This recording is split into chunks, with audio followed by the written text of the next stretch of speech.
Quick reading for December the 1st to December the 7th. So this will be our weekly earth signs.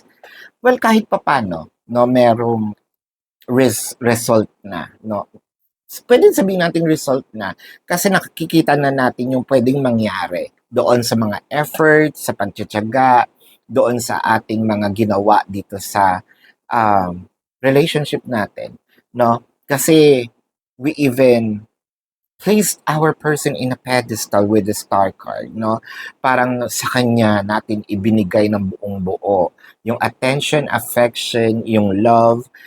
Ngayon, in the past weeks or months, probably parang hindi ganun ka reciprocative, no, si person.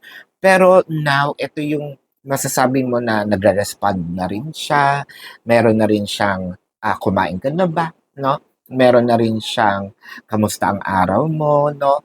Wala pa man yung pinaka-word na I love you or hindi mo pa nararamdaman yung full, no, force ng kanyang action.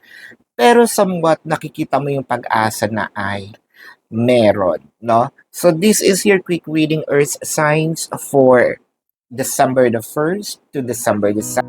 Predicting future is my